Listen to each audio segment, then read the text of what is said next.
లోకమును స్నేహించి నన్ను విడిచి తెస్సలోనికు వెళ్ళాను. చాలండి. దేమ అనేటువంటి ఒక వ్యక్తి చూపిస్తా ఉన్నాడు. దేమ అనేటువంటి వ్యక్తి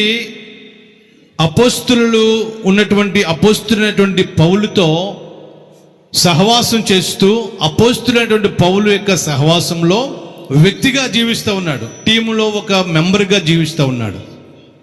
దేవుని సన్నిధిలో రక్షించబడి మారు మనసు పొంది ప్రభులు ఎదుగుతూ ఈ యవనస్తుడు పౌలు గారు ఎక్కడికి వెళితే అక్కడ, ఏ స్థలానికి వెళితే అక్కడికి వెళుతూ ఉన్నాడు. వెళుతున్నటువంటి పరిస్థితుల్లో ప్రియులరా బాగానే జీవిస్తూ ఉన్నాడు. దేవుని యందు భయభక్తులు కలిగి జీవిస్తూ ఉన్నాడు. పౌలు గారు పౌలుగా ఉన్నటువంటి పౌలు గారితో సహవాసం చేస్తున్నాడు. ఆ సహవాసంలో చేస్తూ చేస్తూ చేస్తూ దేవుల్లో ఎదుగుతూ అయితే కొన్ని సంవత్సరాల తర్వాత, కొన్ని దినాల తర్వాత లోకంలోకి వెళ్ళిపోయాడంట. దేమా యహలోకంను స్నేహించి నన్ను విడిచి తెస్సలోనికి వెళ్ళిపోయాడు. నన్ను విడిచి. ప్రియులారా గమనించండి, ఈ లోకంలో ఉన్నటువంటి దేవుని యందు భయభక్తులు కలిగి ఒకప్పుడు ఉన్నటువంటి పరిస్థితిలో మరలా అతడు లోకంలోకి ఎందుకు వెళ్ళిపోతున్నాడంటే లోకాన్ని ఎక్కువగా ప్రేమించాడు. ఇక్కడ రాయబడుతుంది యహలోకమును స్నేహించి. ఇక యహలోకమును స్నేహించి. చాలామంది దేవుడు అంటే ఈ రోజుల్లో చులకనగా ఉంది. పోయినసారి చెప్పాను, దేవుడు అంటే దేవుణ్ణి స్వస్థత కోసమో, మన అవసరతల కోసమో, మన అక్కర్ల కోసమో, లేకపోతే మన గృహం కట్టుకోవడం కోసమో, మన అవసరతలు తీర్చుకోవడం కోసమో దేవుణ్ణి ఏం చేస్తున్నారంటే నమ్ముతున్నారు, దేవుళ్ళు ఎదుగుతున్నారు. అయితే వారి జీవితంలో ఓ ప్రక్క దేవుళ్ళు ఎదుగుతూ కూడా లోకానుసారంగా జీవిస్తూ ఉన్నారు. ఒక ప్రక్క వాళ్ళ జీవితం ఎలా ఉంటుందంటే యహలోకమును స్నేహించి. చూడండి, ఒక కుమ్మరి పురుగు ఉంటుంది. ఆ పురుగు మట్టిలోనే తిరుగుతూ ఉంటుంది. జాగ్రత్తగా మట్టిలోనే తిరుగుతూ ఉంటుంది. మట్టిలోనే ఉంటుంది కానీ అది మట్టిని అంటించుకోదు. జాగ్రత్తగా పిల్లరా. అలాగే కలవ పువ్వు అనేటువంటి ఉంటుంది. లోటస్ కలవ పువ్వు అనేటువంటి ఒక పువ్వు ఉంది. అది నీటిలోనే ఉంటుంది. మట్టిలో బురద నీటిలో ఉంటుంది. మట్టిలోనే ఉంటుంది. అది పుట్టడం మట్టిలోనే, ఆ బురద నీటిలో పుడుతుంది, లేక నీటిలో పుడుతుంది. కానీ ఆ ఆకు, కలవ పువ్వు ఆకు ఏమంటుందంటే ఆ ఆకును తీసేటప్పటికి దాంట్లో ఒక చుక్క వాటర్ కూడా అంటుకోదు అనమాట. అంటే మన జీవితాలు ఎలా ఉండాలంటే ఒకప్పుడు వెలిగి ఆరిపోయే విధంగా ఉండకూడదు. అంటే మన జీవితాలు వెలిగించబడిన తర్వాత ఆరిపోకూడదు. అలా ఆరిపోతే గల కారణం ఏంటంటే మనము దేవుని కంటే లోకాన్ని ఎక్కువగా ప్రేమిస్తూ ఉన్నాం. దేవుని కంటే లోకానికి ఎక్కువగా ప్రాముఖ్యత ఇస్తూ ఉన్నాం. దేవుని విషయాల కంటే లోకానుసారంగా ఉన్నటువంటి విషయాలకు ఎక్కువగా మనము ప్రాముఖ్యత ఇస్తున్నామని అర్థమవుతుంది.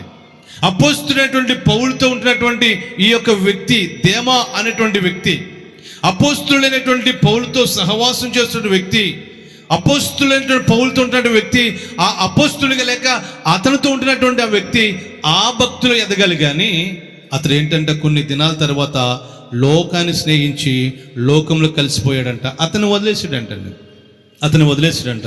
సాధారణంగా దేవుని యొక్క బిడ్డలతో తిరిగితే వారితో ఉండేటువంటి సహవాసాన్ని బట్టి వారి భక్తి మనకు కూడా అంటుకుంటుంది. దేవుని బిడ్డలతో ఉంటే ఆ భక్తి జీవితము, ఆ ప్రార్థన జీవితము మనం కూడా చేయాలని ఆలోచన కలిగి ఉంటుంది. చాలా చోట్ల చాలామంది ఆలోచించేది ఏంటంటే మా బిడ్డలు పల్లెటూరులో చదవకూడదండి. కొంతమంది పల్లెటూరు నుంచి టౌన్కి వెళ్ళిపోతున్నారు వారి బిడ్డల చదువులకి. ఎందుకు అని అంటే పల్లెటూరులో ఉంటేనండి, పల్లెటూరు వాతావరణం బట్టి, ఈడు చదువుకున్నటువంటి విధానం బట్టి, ఆడు చదువుకోలేదు కదా నేనెందుకు చదువుకోలేను, మా పిల్లలు కూడా అలాగే పాడైపోతారండి అని చెప్పి వాళ్ళ కోసం కొంతమంది పల్లెటూరులో పట్టణాల్లో చేస్తున్నారు. ఎందుకంటే పల్లెటూరు వాతావరణంలో ఉంటే చాలా చోట్ల, చాలా ప్రదేశాల్లో ఆ పల్లెటూరులో అన్ఎడ్యుకేట్ అంటే ఎడ్యుకేషన్ లేనటువంటి ఆ బిడ్డల మధ్య ఉంటే, ఎడ్యుకేషన్ లేకుండా చదువు సంధి లేనటువంటి వాళ్ళ మధ్య నా బిడ్డలు తిరిగితే బిడ్డలు కూడా అలాగే అయిపోతారేమని చెప్పి భయపడి చాలామంది తల్లిదండ్రులు వారికి బిడ్డలను చక్కని యొక్క విద్య నేర్పించడానికి టౌన్ ప్రాంతానికో లేక సిటీ ప్రాంతానికో పంపించడం జరుగుతా. లోకమును స్నేహించి ఇతను ఏం చేశాడంటే దేవుని సేవకుని వదిలేసి వెళ్ళిపోయాడు. ఈయన అంటాడు ఏంటంటే దేమా ఇహలోకమును స్నేహించాడు. ఒక వాక్యం ఉంటుంది, ఒకసారి చదువుకుందాము. యోహాను పత్రిక 2వ అధ్యాయము 15, 16 వచనంలో చదవండి. ఈ లోకమునైనను ఈ లోకంలోనున్న వాటినైనను ప్రేమింపకుడి. ఎవడైనను లోకమును ప్రేమించిన ఎడల తండ్రి ప్రేమ వానిలో ఉండదు. లోకంలో ఏముంటుంది? గమనించినట్లయితే లోకంలో ఏముంటుంది అంటే, పిల్లలు గమనించండి, లోకంలో శరీరాశ, నేత్రాశ, జీవపుడంబము. చూసిందల్లా కావాలనుకుంటాం, చూసిందల్లా అనుభవించాలనుకుంటాం. వాళ్ళకి అది ఉంది, మాకు ఇది కావాలనుకుంటాం.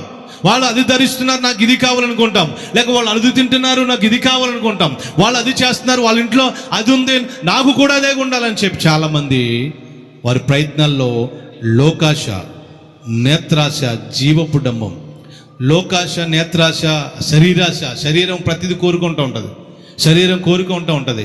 ఈ శరీరం కోరుకునేటువంటి ప్రతిదీ కూడా, నేను ఇందాక మా పెద్ద బాబు మాట చెప్తా ఉన్నాడు. మార్కెట్కి వెళ్ళినప్పుడు అక్కడ సిగరెట్ల గురించి ఒకటి రాశారంట. సిగరెట్లు తాగితే క్యాన్సర్ వస్తుందని ఒక బోర్డు పెట్టారంట, కానీ అక్కడే సిగరెట్లు అమ్ముతున్నారంట. ఇంకొకటి ఏంటంటే, సిగరెట్లు పెట్టెల మీద ఉంటుంది ఏంటంటే ఇంజురీస్ టు హెల్త్ అని చెప్పి, అంటే ఈ సిగరెట్లు తాగితే రాబోయే దినాల్లో మీకు రోగం వస్తుంది, లేకపోతే క్యాన్సర్ వస్తుంది అని చెప్పి సిగరెట్ పెట్టెల మీదే, పాన్ పరాగుల పెట్టెల మీదే, ఇంకా ఆల్కహాల్ మందు తాగేటువంటి ఏమంటారు ఆ సీసాల మీద, బాటిల్స్ మీద రాసి ఉంటుంది. కానీ అది తాగడం మానరు, వాళ్ళు అనుభవించడం మానరు, అది తాగడం మానరు. వాళ్ళు ఏంటంటే అది చూసిందల్లా కావాలని, అది అనుభవించాలని. జాగ్రత్తగా ఉన్న పిల్లరా, అందు మీద రాస్తుంటే, తయారు చేసినట్టు రాస్తాడు ఏంటంటే, ఇది త్రాగడం వల్ల మీకు హాని కలుగుతుంది అన్నాడు. కానీ ఈ త్రాగేవాడికి చూసినా కానీ త్రాగుతాడు, అన్ని అనుభవిస్తాడు. అది లోకాశ, నేత్రాశ, శరీరాశ, జీవపుడంబం. ఇక్కడ వాక్యం తెలియజేయబడుతున్న మాటలో, ఈ లోకమునైనను లోకంలో ఉన్న వాటినైనను ప్రేమింపకుడి.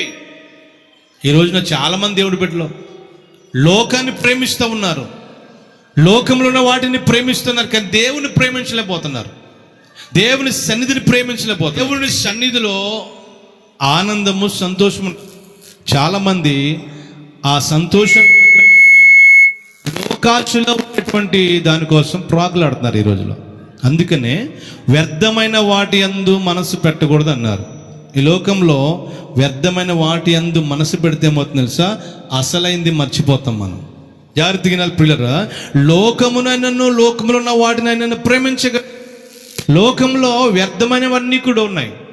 ఈ రోజులో దేవుని బిడ్డలు లోకముని ప్రేమిస్తూ, లోకాశలో జీవిస్తూ అసలైంది మర్చిపోతున్నారు.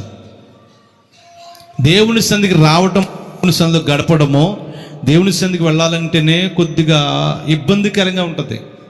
జాగ్రత్తగానండి, ఎండ ఎక్కువ వస్తే చాలామంది ప్రార్థనకు రారు, వర్షం ఎక్కువ వస్తే ప్రార్థనకు రారు. ఒక ఉదాహరణ చెప్తాను. మనకు ఎవరైనా ఒక మంచి ఫంక్షన్ చెప్పారనుకోండి, తప్పకుండా వెళ్ళాలి. ఆ ఫంక్షన్కి వెళ్ళకూడదు, చాలా ఇబ్బంది. అయితే మనం ఏం చేస్తాం చెప్పండి? ఫంక్షన్కి వెళ్ళాలి. ఏం చేస్తాం? వర్షం వచ్చిందని ఆగము, ఎండ ఎక్కువైపోయిందని ఆగము, లేకపోతే పరిస్థితులు బాగోలేదని ఆగము. మనం ఏం చేస్తామంటే ఆ ఫంక్షన్కి తప్పకుండా వెళ్ళాలి, వెళ్ళి తీరాలి. తడిచిపోయినా, ఎండలో ఎండిపోయినా, ఒకవేళ సౌకర్యం సరిగా లేకపోయినా ఏదో విధంగా కొంతమంది ఫంక్షన్ చివరిలో కూడా వస్తారు. ఏంటంటే ఆటంకాలు కొన్ని, కానీ బస్సు దొరకలేదనో లేకపోతే ఆటో దొరకలేదనో ఏదో విధంగా అక్కడ చేరాలి. చేరకపోతే మళ్ళా వాళ్ళ ముఖం మనం చూడలేం, మనం బాధపడతారు అని బాధపడి మనం ఏం చేస్తామంటే తప్పకుండా అక్కడికి వెళతాం. దేవుని సన్నిధి అంటే ఈ రోజున ఎందుకు నిర్లక్ష్యం చేస్తున్నామంటే, మనం దేవుని కంటే మరి ఏమంటారు, లోకాన్ని ఎక్కువగా ప్రేమిస్తున్నాం. ఈ వాక్యం ఉంటుంది, లోకమునైనను దాంట్లో ఉన్న వాటినైనను ప్రేమింపకూడదు. ఎవడైనను, ఇక్కడ రాయబడుతుంది, ఎవడైనను లోకమును ప్రేమించినలా తండ్రి ప్రేమ వానిలో ఉండదు.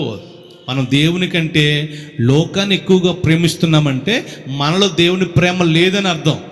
జాగ్రత్తగా ఉండాలి ప్రియులారా. నీవు దేవుని కంటే లోకాన్ని, లోకాశలను, లేక లోకంలో జీవించే వాటిని, లోకంలో ఉన్నటువంటి వాటిని చూస్తూ లేక ఆనందిస్తూ నువ్వు అదే విధంగా జీవిస్తున్నావంటే మనలో దేవుని యొక్క ప్రేమ లేదు. ఇది నేను చెప్పడం కాదు, యోహాను గారే ఈ మొదటి పత్రికలో అంటాడు, అయ్యా లోకమును ప్రేమించొద్దు, లోకాశలను ప్రేమించొద్దు. ఒకటి చెప్పనండి ప్రియులరా, ఈ లోకంలో అన్నీ కూడా అశాశ్వతమైనవి, శాశ్వతమైనది కాదు, కొంతకాలమే, కొంచెం కాలమే. ఈ కొంచెం కాలం తర్వాత మనం ఈ లోకాన్ని వదిలి వెళ్ళవలసినటువంటి పరిస్థితి వస్తుంది, ఈ లోకం వదిలి వెళ్ళవలసిన పరిస్థితి వస్తుంది. అందుకనే మనం ఏం చేయాలి తెలుసా? దేవుణ్ణి ప్రేమించాలి. ఆసాబు ఒక కీర్తన రాస్తున్నాడు, ఒకసారి చదువుదాము. 73వ కీర్తన 25వ వచనం. 73వ కీర్తన. ఆకాశమందు నీవు తప్ప నాకెవరున్నారు, నీవు నాకుండగా లోకలములోనిది ఏది నాకు అక్కర్లేదు. జాగ్రత్తగా ప్రియులారా, ఈ కీర్తన మొదటి భాగంలో చూస్తే అన్యులకున్నటువంటి పరిస్థితిని బట్టి, దేవుణ్ణి నమ్ముకొనకుండా ఉన్నటువంటి కొంతమంది భక్తిహీనుల యొక్క పరిస్థితిని బట్టి, భక్తిగా లేనటువంటి వారిని బట్టి, భక్తిహీనులుగా ఉన్నటువంటి వారి పరిస్థితిని చూసి, అరే వాళ్ళు ఆ విధంగా ఉన్నారు, వాళ్ళు ఆ పరిస్థితులు ఉన్నారు, నేనేంటి ఇంకా నేను ఇలాగే ఉన్నాను, నేనేంటి నా పరిస్థితి ఇలాగే ఉంది అని బాధపడుతూ ఈ వచనాలకు వచ్చేటప్పటికి ఇంకా దేవుని స్తుతించడం మానేయాలి, దేవుని వెంబడించడం మానేయాలి, దేవుని సన్నిధికి వెళ్ళకూడదు. ఇంకా నేను ఎందుకు దేవునికి పాటలు రాస్తున్నాను, దేవునికి ఎందుకు పాటలు పాడుతున్నాను? ఇదిగో భక్తిహీనులు చూస్తే వారు చాలా బాగా ఉన్నారు, నేను చూస్తే ఇలాగే ఉన్నాను. నేను దేవుని కోసం పాటలు పాడుతున్నాను, దేవుని స్తుతిస్తున్నాను, దేవుని మాటలు ధ్యానిస్తున్నాను, నాకు ఇలా ఉందేంటి, ఇంక మానేయాలి అని బాధపడుతూ కీర్తన 25వ వచనంలోకి వచ్చేటప్పటికి అంటాడు, ఇదిగో 23వ వచనం అంటాడు, 22లో, నేను తెలివిలేని పశుప్రాయుడినైతిని, నీ సన్నిధిని మృగము వంటి వాడినైతిని.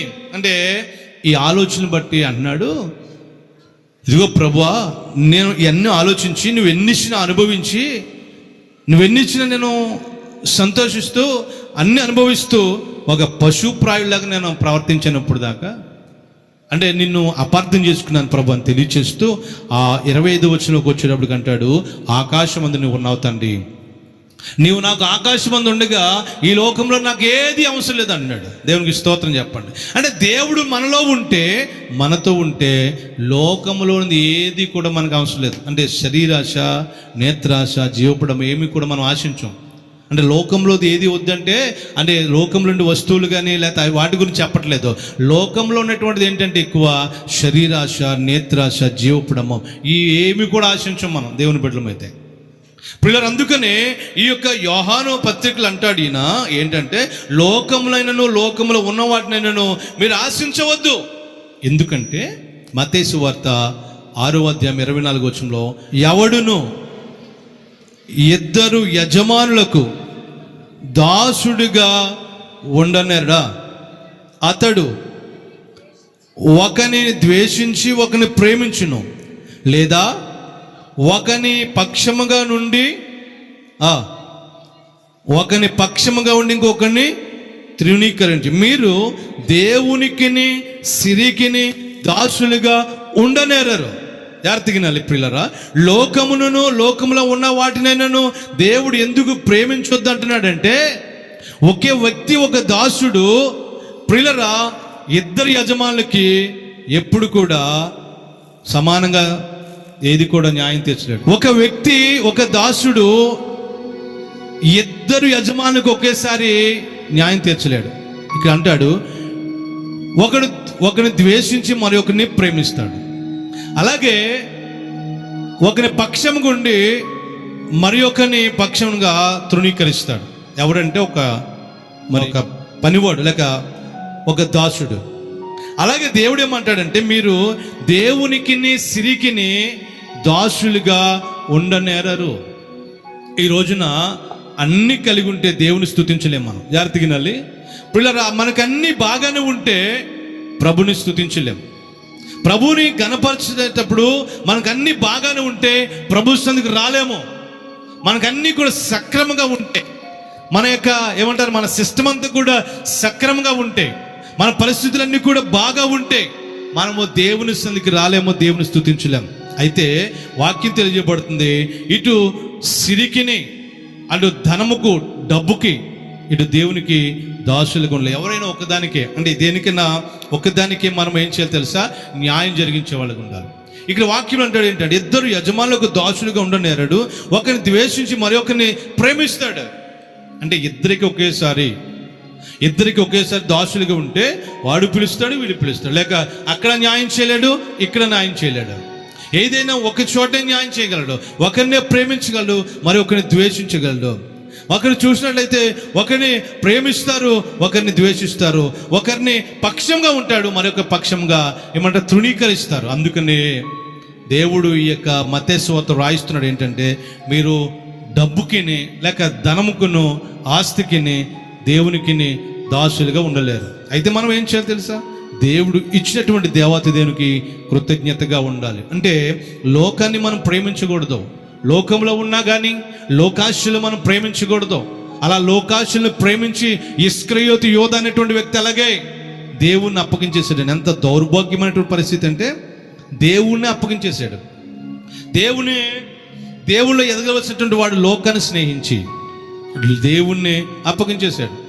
అంటే అతనికి రావాల్సిన కొన్ని ఘనత రావట్లేదని, అతనికి రావాల్సినటువంటి ప్రాముఖ్యమైనటువంటి స్థితి రావట్లేదని దేవుణ్ణి అప్పగించడానికి సిద్ధపడ్డాడు. ప్రియులరా, వాక్యం తెలియజేయబడుతుంది, దేనికైనా ఒకదానికే మనము ఏం చేయాలి తెలిసే దాసులుగా, లేక ఒకదాన్నే మనం ప్రేమించాలి, ఒకటినే మనం అనుసరించాలి.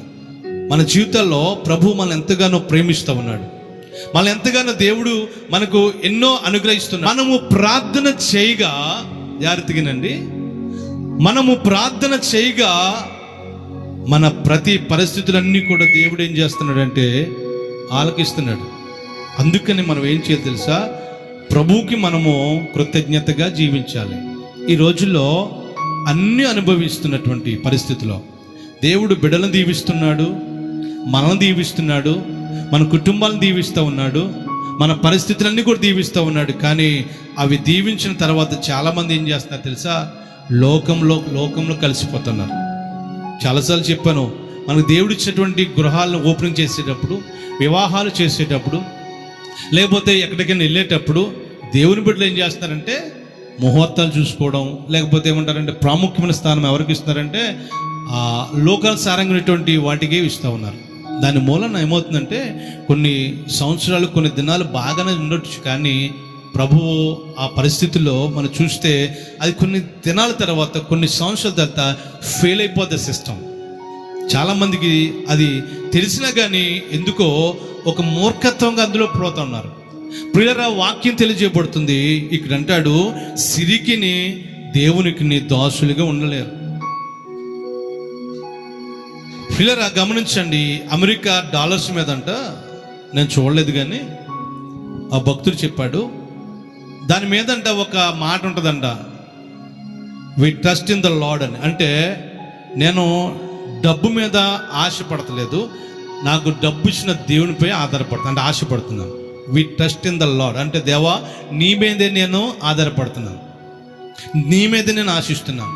అందుకని కొంతమంది ఏం చేస్తారంటే డబ్బుల్ని ఎదరు జేబులో పెడతారు, కొంతమంది ఏం చేస్తారంటే మగవాళ్ళు వెనకాల జేబులో పెడతారు. అంటే మనం డబ్బు మనం నడిపించకూడదు, డబ్బునే మనము నడిపించే విధంగా ఉండాలి. అంటే ఇక్కడ రాయబడుతున్న మాటలు ఏంటంటే, ఎవరికైనటువంటి ఒకరికి నువ్వు దాసులుగా ఉండాలి. లోకానుసారంగా ఉంటే ఏమవుతుందంటే, లోకానుసారంగా ఉండే పరిస్థితిలో ఒకప్పుడు మనం విడవబడతాం. దేవా అనేటువంటి వ్యక్తి ప్రభులో ఎదుగుతూ అపొస్తలుడు అనేటువంటి ఆ యొక్క సహవాసంలో జీవిస్తూ ఉండలేకపోయాడు, ఇమ్మడలేక, ఎందుకంటే తన మనసంతా కూడా లోకానుసారంగా ఉంటున్నది కనుక. ఒకసారి యోహాను సువార్త 15వ అధ్యాయము 5వ వచనంలో ఒకసారి చదివితే అక్కడ ఒక మాట కనిపిస్తూ ఉంది, ద్రాక్షావల్లి నేను, తీగలు మీరు, ఎవడు నా యందు నిలిచిండునో, నేను ఎవని యందు నిలిచియుందునో వాడు బహుగా ఫలించును. నాకు వేరుగా ఉండి మీరేమీ చేయలేరు. జాగ్రత్తగానండి, వేరుగా ఉండి ఏమీ చేయలేమంట. దేవుని విడిచి వేరొకరిని ఆశ్రయించే వారికి శ్రమలు విస్తరించునని ఉంది. చాలామంది అలాగే ఈ రోజుల్లో దేవుడి విడిచి ఇష్టం వచ్చినట్టు చోట్లకి ప్రయాణం చేస్తూ, ఇష్టం వచ్చినటువంటి ప్రాంతంలో ఉంటూ దేవుని మర్చిపోతూ ఉన్నారు. దేవునికి వాక్యం తెలియజేయబడుతుంది, నేను నిజమైనటువంటి ద్రాక్షావళిని, నేను నా తీగలు మీరు, ఎవడు నా యందు నిలిచిండునో వాడు వేరుగా ఉండి మరి ఏమీ చేయలేడు. ఎవరైతే నా యందు నిలిచి ఉంటారో వారు ఫలిస్తారు, బహుగా ఫలిస్తారు. ఒక పాదు ఉంటే ఆ పాదు వెళుతున్నప్పుడు శాఖోపశాఖలుగా వెళుతూ ఉన్నప్పుడు ఆ పాదు కట్ చేయబడినప్పుడు కొన్ని దినాలకి ఆ పాదు ఏమవుతుందంటే ఆ తీగ ఎండిపోతుంది. ఎండిపోయినటువంటి తీగను ఏం చేస్తారంటే తీసుకెళ్ళి అగ్నిలో పడేస్తాం, అయితే పెంట కుప్పలో పడేస్తాం, ఎక్కడైనా పనికిరాని చోటన పడేస్తాం. అదే తీగ ఆ పాదుకు అంటకట్టబడి ఉంటే, ఆ పాదుకు ఆ యొక్క తీగ ఎప్పుడైతే అంటుకట్టబడి ఉంటుందో అది బహుగా ఫలిస్తుంది. ఈ రోజున చాలామంది దేవుని బిడ్డలో ఫలిస్తలేదంటే గల కారణము ఈ పాదుకు అంటగట్టబడి ఉండలేదు. అందుకనే ప్రభు వారి వాక్యం అంటాడు, నేను నిజమైన ద్రాక్షవల్లిని. మాట్లాడదు, నిజమైన ద్రాక్షవల్లిని, నా తీగలు మీరు, నాలో ఎవరైతే ఉంటారో వారు బహుగా ఫలిస్తారు. ఒకవేళ నాలో ఉండకపోతే, నాకు వేరుగా ఉంటే వారు ఫలించలేరు. వేరుగా ఉన్న వాళ్ళందరూ కూడా లోకాన్ని ప్రేమించిన వాళ్ళు. జాగ్రత్తగా ఉండాలి. వేరుగా ఉన్నటువంటి వారు, ఫలింపు లేనటువంటి వారు, ఫలించలేనటువంటి వారు, ఎండిపోతున్న పరిస్థితులు ఉన్నటువంటి వారు లోకాన్ని ప్రేమిస్తూ ఉన్నారు. లోకాన్ని ప్రేమించడం వల్ల ఏమవుతుందంటే, నాకు వేరుగా ఉండి మీరేమియో చేయలేరు. పైకి మనము జీవించవచ్చు, పైకి మనుషులాగే ఉండవచ్చు, అందుకని ప్రకటన గ్రంథం ఉంటుంది చదవస్తుంది, కానీ నీవు జీవించుచున్నావన్న పేరు మాత్రం ఉంది, కానీ నీవు మృతుడవే. పైకి దేవుని బిడ్డలుగా మనము భక్తి పల్లిగా ఉంటాం, కానీ మనము వేరుగా ఉన్నటువంటి పరిస్థితుల్లో, చచ్చిపోయినటువంటి విధంగా, అంటే మన జీవితంలో పైకి పేరు మాత్రం బ్రతికి ఉంటున్నాం, కానీ చచ్చిపోయిన పరిస్థితిలోనే. గమనించండి ప్రియులారా, వాక్యం తెలియజేయబడుతుంది, నాకు వేరుగా ఉండి మీరు ఏమీ చేయలేరు. అంటే లోకానుసారంగా మనం జీవిస్తే, ఈ రోజులో దేవుని బిడ్డలు చాలామంది లోకానుసారంగా జీవిస్తూ తమ జీవితాల్లో ఆశీర్వాదాలు పోగొట్టుకుంటున్నారు. దేవుడు ఇచ్చేటువంటి ఆశీర్వాదాలు పోగొట్టుకుంటున్నారు, దేవుడు ఇచ్చేటువంటి మేలు పోగొట్టుకుంటున్నారు. చాలా దేవుడు ఆశీర్వాదాలు మనకు కూడా దాచించాడు. అది ఎలా తీసుకోవాలో అర్థం కాని పరిస్థితిలో మనము ఉంటూ ఉన్నాం. చివరికి ఒక మాట చదువుకుని ముగించుకుందాం. యాకోబు పత్రిక 4వ అధ్యాయము 4వ వచనం చదువుదాం. హల్లెలూయా. ఈ లోక స్నేహము దేవునితో వైరమని మీరెరుగరా, కాబట్టి ఎవడు ఈ లోకంతో స్నేహం చేయగొరునో వాడు దేవునికే శత్రువు. ఈ లోక స్నేహము దేవునితో వైరము. ఒక బాధకరమైన విషయం ఏంటంటే, అన్ని ఇచ్చిన దేవుణ్ణి అన్ని అనుభవిస్తూ, అన్ని మేలు పొందుకుంటూ, అన్ని అనుభవిస్తూ చాలామంది దేవునికి శత్రువులు అవుతూ ఉన్నారు. ఏ విధంగా శత్రువులు అవుతున్నారు అంటే, ఇక్కడ రాయబడుతుంది, ఈ లోకము స్నేహము దేవునితో వైరం అని వెరుగరా. ఒకటి గమనించండి, దేవుడు పాపిని ప్రేమిస్తాడు కానీ పాపమును ప్రేమించడంట. అర్థమవుతున్నది? దేవుడు పాపిని ప్రేమిస్తాడు కానీ పాపమును ప్రేమించడు. అందుకనే మన పవిత్ర గ్రంథానికి, బైబిల్కి పరిశుద్ధ గ్రంథం అని ఉంది. ఇతర గ్రంథాలు చూస్తే పరిశుద్ధ గ్రంథం అని దాని మీద రాయబడి ఉంది. ఈ పరిశుద్ధ గ్రంథం మీద ఎందుకు రాయబడి ఉందని ఒకసారి ఆలోచిస్తుంటే, దేవుడు ఈ బైబిల్ గ్రంథంలో ఉన్నటువంటి ప్రతి విషయంలో కూడా ఒక పాపిని ప్రేమిస్తాడు తప్ప, పాపము చేసేవాడిని, పాపం చేసే స్త్రీని, పాపం చేసిన వ్యక్తిని పర్లేదు పాపం చేయి అని దేవుడు ఎప్పుడు కూడా ప్రేమించలేదు, అంటే ప్రోత్సహించలేదు. దేవుడు పాపిని ప్రేమించాడు, పాపం చేసే వ్యక్తిని ప్రేమించి ఆ పాపం నుంచి విడుదల పొందించాడు, ఆ శాపం నుంచి విడుదల పొందించాడు. కానీ ఆ పాపం చేసిన వ్యక్తిని ఆయన ఏమంటారు, ఆ పాపమును మళ్ళా ప్రోత్సహించలేదు ప్రియులారా. అందుకని పరిశుద్ధ గ్రంథం వచ్చింది. అందుకని వాక్యం ఉంటుంది, ఈ లోక స్నేహము దేవునితో వైరం అంటారు. దేవునితో వైరం అంటే ఈ లోకము స్నేహం చేసే వారిని దేవుడు ఎప్పుడు కూడా ఇష్టపడ్డాడు. మాటలో కానీ, చూపుల్లో కానీ, ఆలోచనలో కానీ లోకానుసారంగా ఉండేటువంటి వారితో దేవుడు ఎప్పుడు కూడా ఉండడు. వాక్యం తెలియజేయబడుతుంది, అలాంటి వారికంట దేవుడు ఈ లోకముతో స్నేహం చేయగూరిన వాడు దేవునికి శత్రువు అవుతాడు. దేవునికే శత్రువు అయితే ఇంకా మనం ఎక్కడికి వెళ్తాం? ముగిస్తున్నాను. దేవునికే మనం శత్రువు అయితే మనం ఇంకెక్కడికి వెళ్ళి బ్రతుకుతాం? అర్థం చేసుకోవాలి. దేవుని వాక్యం తెలియజేయబడుతుంది. మరలా మనము మొదట చదివినటువంటి ఒక వాక్యంలోకి వద్దాం. తేమ అనేటువంటి వ్యక్తి ఇహలోక స్నేహమును స్నేహించి తను విడిచి వెళ్ళిపోయాడంట. ఒక మంచి సహవాసంలో, చాలా జాగ్రత్తగా, ఒక అపోస్తులైనటువంటి పౌలు గారితో ఒక మంచి సహవాసంలో ఉన్నటువంటి ఈ యవనస్తుడు లోకాన్ని స్నేహించాడంట. లోకంలో అటువంటి వాటిని ప్రేమించాడంట. లోకం అటువంటి వాటిని స్నేహించి ప్రేమించి యహలోకమును స్నేహించి నన్ను విడిచి వెళ్ళిపోయాడంట. అపోస్తలుడైన పౌలుని విడిచి వెళ్ళిపోయాడు. పరిశుద్ధుల గుంపులో ఉంటే ప్రియులారా ప్రభు పరలోక రాజ్యానికి ఇస్తాడు. ఈ లోకంలో చాలా మంది కూడా భక్తి జీవితంలో ముందుకు వెళ్ళిపోతున్నారు, రక్షించబడుతున్నారు, మారు మనసు పొందుతున్నారు, బాప్తిసం పొందుతున్నారు. కొన్ని దినాలు బాగానే ఉన్నారు, తర్వాత కొన్ని దినాలు బాగానే ఉంటున్నారు, కానీ ఎదగలేకపోతున్నారంటే గల కారణం వారు ప్రేమ అనేటువంటి దేవుని ప్రేమించడం అనేసి లోకాన్ని ప్రేమిస్తూ ఉన్నారు. మన జీవితంలో కూడా ఒక్కొక్కసారి లోకాన్ని స్నేహించి లోకాన్ని ప్రేమించే స్థితి ఒక్కొక్కసారి వస్తూ ఉంటాం. ఒక్కొక్కసారి లోకం మీద ఆశలు మనం ఉంటాయి, లోకాశలతో మనం జీవిస్తూ ఉంటాం, లోకాశలు మనం ఉంటూ ఉంటాం. అటువంటి పరిస్థితుల్లో దేవుణ్ణి విడిచిపెట్టకుండా, నేను చెప్పే మాట చివరి మాట, దేవుని విడిచిపెట్టకుండా ప్రియులరా దేవుళ్ళు మనం ఎదుగుతూ ఉంటే మనం దేవునికి దాసులుగా ఉంటాం. రెండు వైపులు మనం ఉండలేం, ఇద్దరికి దాసులుగా ఉండలేం. కనుక మనం ఈ లోకాన్ని మనము ప్రేమించడం అంటే లోకం అంటే వాటిని మనము పిల్లల లోకంలో ఉన్నటువంటి వాటిని ఇందాక చెప్పిన ఒక కుమ్మర పురుగు ఉంటే ఒక మట్టిలో నుంచి అది ప్రతిది కానీ మట్టి అంటించుకోదు. అది ఆ మట్టి కూడా అంటుకునేటువంటి మట్టి, అడుసు మట్టి లాంటిది. ఆ మట్టి కూడా అంటుకునేటువంటిది, కానీ ఆ పురుగు అందు నుంచి వచ్చిన అది ఆ మట్టి అంటించుకోకుండా వస్తూ ఉంటుంది. ఒక కలవ పువ్వు ఉండేటువంటి ఆకు కూడా నీటిలోనే ఉంటుంది, కానీ బురద నీటిలో ఉంటుంది, కానీ బురద నీటిలో ఉన్నా కానీ అది కోసి పైకి తీసినప్పుడు దానికి మట్టి కానీ నీళ్లు కానీ ఏముండదో, అందరికి ఏమి ఆ నీరు కూడా అంటుకోదు దానికి. అలా పవిత్రంగా లేక లోకంలో ఉంటున్నా కానీ లోకాశలో, లోక వ్యసనాల్లో, లోక పరిస్థితుల్లో మనం జీవించకుండా ప్రభు కొరకు మనం అలా జీవించడం కష్టమే. జాగ్రత్తగానండి, చివరిగా చెప్తున్నాను, అలా జీవించడం కష్టమే, కానీ అలా జీవించిన వారినే దేవుడు దీవిస్తాడు. అలా దీవించినటువంటి వారికే దేవుడు కృపను గ్రహిస్తాడు. అలా జీవించిన వారిపైనే దేవుని అభిషేకం ఉంటుంది. అలా జీవించినటువంటి వారిపైనే దేవుని యొక్క కనుదృష్టి ఉంటుంది. కనుక ఒక ధేమ వల్లే మనము అలా ఉండకూడదని ఈ మధ్యాహ్న కాలంలో పరిశుద్ధాత్మ దేవుడు మనతో మాట్లాడుతున్నాడు. మన జీవితంలో ఇంకా కొన్ని ఆ దేవునికి విరోధమైన కార్యాలు ఏమైనా ఉన్నాయి, వాటిని ఏం చేసి తీసివేయాలి. మన హృదయంలో అలాంటివి ఉండకుండా తీసివేస్తేనే దేవుడు మన జీవితంలో కార్యాలు చేస్తాడు. దేవుడి మాటలు దీవించునుగాక.